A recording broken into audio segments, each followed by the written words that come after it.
আবারও বাজেটের দিকে নজর রাখবো, তবে এবার চিকিৎসার পর আমরা চলে যাব অন্যদিকে। তবে ইলেকট্রনিক্স এর ক্ষেত্রেও বিশাল একটা ছাড়ের কথা ঘোষণা করা হচ্ছে। মোবাইল থেকে শুরু করে টিভির ক্ষেত্রেও থাকছে ছাড়। আর কি কি ঘোষণা দিচ্ছেন অর্থমন্ত্রী, চলুন সরাসরি নিয়ে যাই সংসদের আজকের বাজেট অধিবেশনে, দেখুন কি বলছেন তিনি।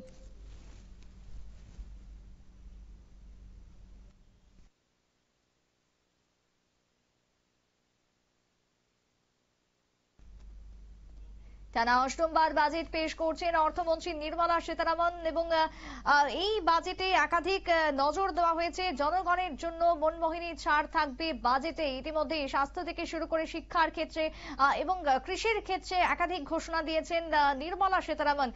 সংসদ ভবনে সরাসরি নিয়ে যাব, আপনাদের বাজেট অধিবেশন দেখাবো সরাসরি।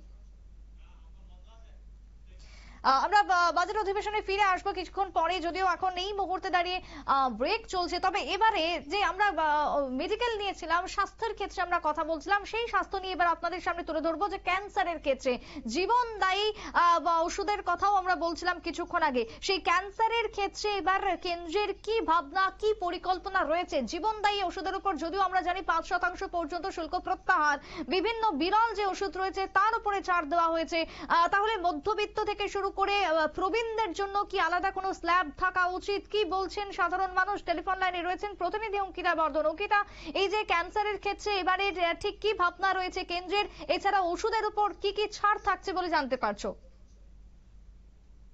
দেখো, এখনো পর্যন্ত নির্মলা সীতারামন যে বাজেট পেশ করেছেন সেই বাজেটে কিন্তু সব থেকে বড় চমক হচ্ছে এই ক্যান্সারের ঔষধ। কারণ আমরা জানি যে ধীরে ধীরে কিন্তু দেশে ক্যান্সার আক্রান্তের রোগীর সংখ্যা বৃদ্ধি পাচ্ছে এবং এই জীবনদায়ী ওষুধ কিনতে অনেকেই কিন্তু প্রচুর অর্থ খরচ করে, অনেকের সামর্থ্য হয় না সেই ওষুধ কেনার জন্য। এবার কিন্তু এই বিষয়টার উপরে জোর দিয়েছে অর্থমন্ত্রী নির্মলা সীতারামন। একদিকে ভারতের সমস্ত জেলায় আগামী 3 বছরের মধ্যে ক্যান্সার সেন্টার গড়ে তোলা হবে, যাতে করে চিকিৎসাটা প্রথম ধাপ থেকেই দেওয়া হয় বা পরিষেবাটা যেন গ্রহণ করতে পারে সেই বিষয়টার উপর জোর। অন্যদিকে 36টি ক্যান্সারের ঔষধে পুরোপুরি শুল্ক প্রত্যাহার। যে 36টি ঔষধ প্রায় প্রতিনিয়তই নিতে হয় ক্যান্সার রোগীদের, প্রথম থেকে একেবারে লাস্ট স্টেজ পর্যন্ত যে ওষুধগুলি থাকে জীবনদায়ী ওষুধ, এবং বেশিরভাগ ক্ষেত্রে যে ওষুধগুলি সব থেকে বেশি চাহিদা রয়েছে সেই সব ওষুধের মধ্যে কিন্তু 36টি ক্যান্সারের ওষুধের মধ্যে পুরোপুরি শুল্ক প্রত্যাহার করে দেওয়া হয়েছে। এছাড়া শুধুমাত্র যে ক্যান্সার তা নয়, সমস্ত যে জীবনদায়ী ওষুধগুলি রয়েছে সেই সমস্ত জীবনদায়ী ওষুধের উপরও কিন্তু 5% শুল্ক প্রত্যাহার করেছে কেন্দ্র।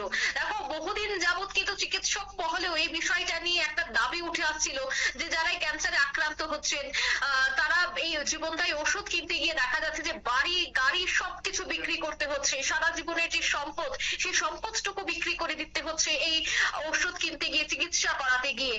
এবং সব জায়গায় চিকিৎসা পরিষেবা পাওয়া যাচ্ছে না, যার জন্য বহিরাজ্যে যেতে হয় এবং বিদেশেও যেতে হয়। কিন্তু সেই জায়গায় এবার নির্মলা সীতারামন যখন বাজেট পেশ করলেন তারপর পরে কিন্তু ক্যান্সার নিয়ে যে আপডেট, ক্যান্সারের চিকিৎসা নিয়ে যে কথা তিনি বললেন, তারপর কিন্তু অনেকটাই স্বস্তি চিকিৎসক মহল এবং রোগীদের মধ্যে। কারণ যদি আমি তোমাকে একটু পরিসংখ্যানটা তুলে ধরি যে বিশ্বব্যাপী এবং ক্যান্সার কতটা বোঝা হয়ে দাঁড়িয়েছে।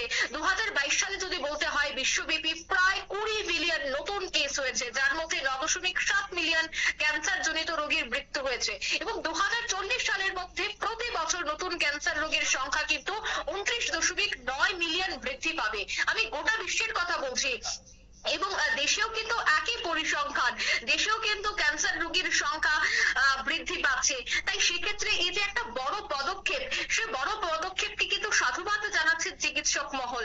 এবং তুমি কিছুক্ষণ আগেই বিশিষ্ট চিকিৎসকের সাথে তুমি কথা বলছিলে এবং তিনিও কিন্তু সেই কথাটাই তুলে ধরলেন যে কতটা গুরুত্বপূর্ণ ছিল এই ক্যান্সারের এই জীবনদায়ী ঔষধের দাম কমানো।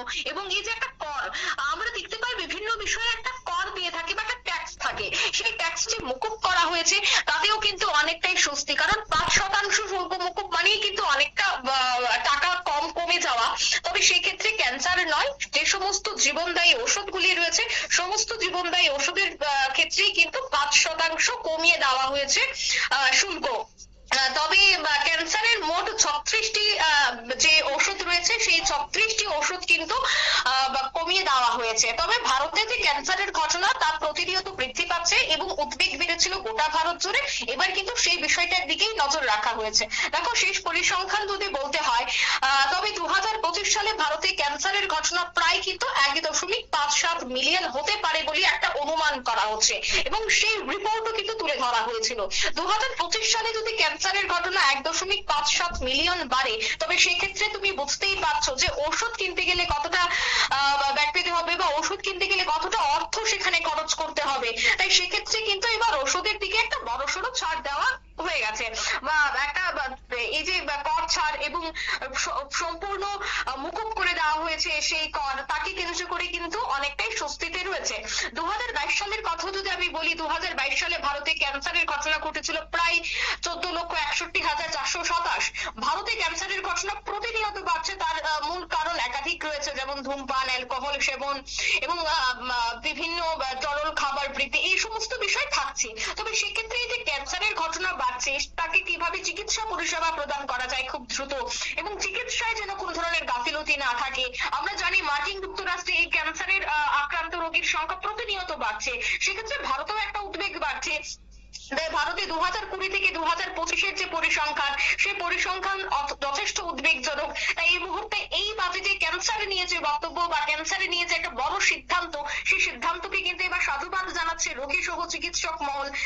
2020, 2021 এবং 2022 সেই 3টি সালে আমরা দেখতে পেয়েছি। 2022-এর কথা যদি আমাকে বলতে হয়, সেখানে কিন্তু প্রায় 1.46 মিলিয়ন ক্যান্সারের ঘটনা বা ক্যান্সারে রোগী এই আক্রান্ত হয়েছে। তাই ক্যান্সারের এই যে থাবা, সে থাবা বসলেও খুব দ্রুত যেন চিকিৎসা পরিষেবাটা দেওয়া হয়। কারণ অনেক ক্ষেত্রেই দেখা যায় যে ক্যান্সার রোগী যারা আক্রান্ত রয়েছে, যারা ক্যান্সার হাসপাতালে ভর্তি রয়েছেন, তাদেরকে সঠিক পরিষেবা অনেক ক্ষেত্রে প্রদান করা সম্ভব হচ্ছে না। কারণ জেলায় জেলায় ক্যান্সার হাসপাতাল নেই। আমাদের ত্রিপুরা রাজ্যের কথা যদি বলতে হয়, ত্রিপুরা রাজ্যে যে ক্যান্সার হাসপাতাল রয়েছে, সেই ক্যান্সার হাসপাতালে বহু রোগী রয়েছে যারা রাজ্যের প্রত্যন্ত এলাকা থেকে এসেছে। এখন যদি 3 বছরে বিভিন্ন জেলায় এই ক্যান্সারের চিকিৎসার জন্য পরিষেবা বসানো হয় বা পরিষেবা প্রদান করা হয়, তবে কিন্তু সাধারণ মানুষকে প্রত্যন্ত এলাকা থেকে উঠে শহরে আসতে হবে না, যে জায়গা থেকে চিকিৎসা করাতে পারবে। এবং এই যে একটা সুবিধা আগামী 3 বছরের জন্য এই যে একটা রোড ম্যাপ নিয়েছে কেন্দ্রীয় সরকার, সেটা কিন্তু অত্যন্ত একটা ভালো পদক্ষেপ এবং সেই পদক্ষেপকে সামনে রেখে আগামী দিনেও কিন্তু অনেকটাই লাভবান হবেন রোগী সহ রোগীর আত্মীয় পরিজনরা। কারণ শুধুমাত্র যে রোগী সাফার করে তা নয়, দেখা যায় যে প্রত্যন্ত এলাকা থেকে উঠে যারা শহরে আসছে চিকিৎসা করানোর জন্য, তাদের পরিবার পরিজনকেও প্রতিনিয়ত সেখানে আপ ডাউন করতে হয়, এখানে শহরে এসে থাকতে হয়। সেখানে একটা মোটা অঙ্কের টাকা চলে যায় হোটেল খরচ, খাবার বাবদ। সে জায়গায় জেলায় জেলায় যদি এই সেন্টারগুলি করা হয়, সেক্ষেত্রে একটা বড় খরচ নামবে। অন্যদিকে জীবনদায়ী ওষুধ, এছাড়া এই যে ক্যান্সারের 36টি ওষুধের শুল্ক পুরোপুরি ভাবে কমিয়ে দেওয়া হয়েছে, সেই বিষয়টাকে কেন্দ্র করে কিন্তু এবার চিকিৎসা খাতে যে টাকা খরচ হতো তা কিন্তু অনেকটাই কমবে বলে মনে করা হচ্ছে। সুপ্রীতি, বেশ ধন্যবাদ তোমায় অঙ্কিতা। অর্থাৎ জীবনদায়ী ওষুধের ক্ষেত্রে, ক্যান্সারের ক্ষেত্রে এবার একাধিক ছাড়, তবে 5% পর্যন্ত কর ছাড় দেওয়া হয়েছে ওষুধের ক্ষেত্রে। কিন্তু এই কর আদৌ কতটা সুবিধা দেবে সাধারণ মধ্যবিত্তকে? এই কর ছাড়, 5% কর ছাড়ে কি উপকৃত হবেন সাধারণ মানুষজন? এই প্রশ্ন আজকে উঠতে শুরু করেছে। তবে আলাদা করে কি কোনো স্ল্যাব করা উচিত প্রবীণদের জন্য? বিভিন্ন রকমের প্রশ্ন আসছে। তবে আরো বেশ কিছু উত্তর আমরা খুঁজবো, উত্তরের দিকে আমরা নজর রাখবো। তবে ছোট্ট একটা বিরতির পর ফের একবার ফিরে আসছি, সঙ্গে থাকুন।